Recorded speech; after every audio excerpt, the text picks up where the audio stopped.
example in the movie A Bronx Tale. Haven't seen it. Yeah, okay, so you won't know if I'm explaining it wrong because it's been so long since I've seen it.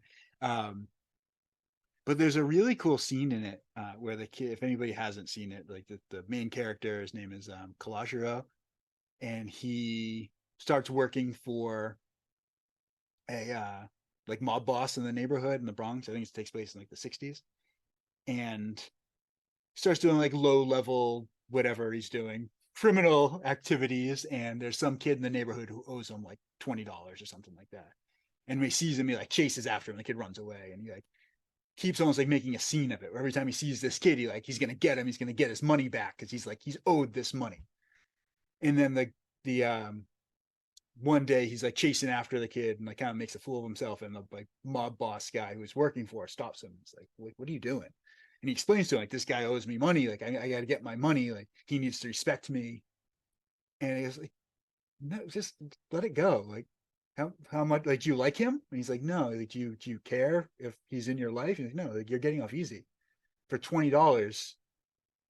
That guy, you just like bought that guy's life. He's out of your life now. For he'll leave you alone forever. He's never going to ask you for anything.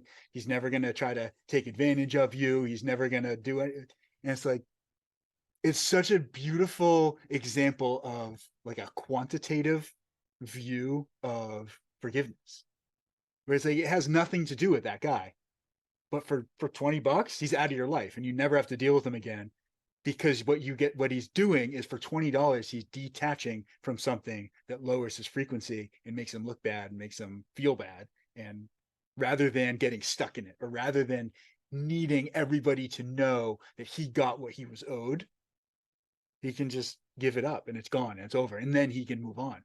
Yeah. Oh Right? my God. It's such a great example, because I Oh, think that's what we do is people want to be the victim so bad. They're like, no, like that person wronged me and I want everybody to know that I got what I deserve. And it's like, who cares? Nobody cares. Nobody cares about you anyway. Like, for the most part, like, walk down the street, nobody cares about me when I walk down the street. So why do I care what they think about me? Or why do I care if they know that I got what I deserve? They're not going to think about me again. So yeah. it's like, just do the thing that allows you to be happy. So like, that's what I mean. Like, forgiveness isn't for the other person. Forgiveness is for me, so that I can be freed of this thing that drags me down, and that I can evolve and ascend and see things from a higher vantage point. Mm-hmm. So the example in that movie is an example of viewing the situation from a higher level of awareness. So the mob boss was higher consciousness, and he was able, from his vantage point, he looks at it and he's like, $20, that's cheap. Now that guy's out of your life and you win. Why are you still fighting at that level? Just evolve. And it's like, that's the gift that we all have in any situation, is to look at it from a higher level, see how we actually benefit from it and grow from it. And then our consciousness is changed. Like, that is a literal, like, in real time evolution of your consciousness. And then going forward, you have that information to make different choices in the present moment, because the present moment is the only thing that exists.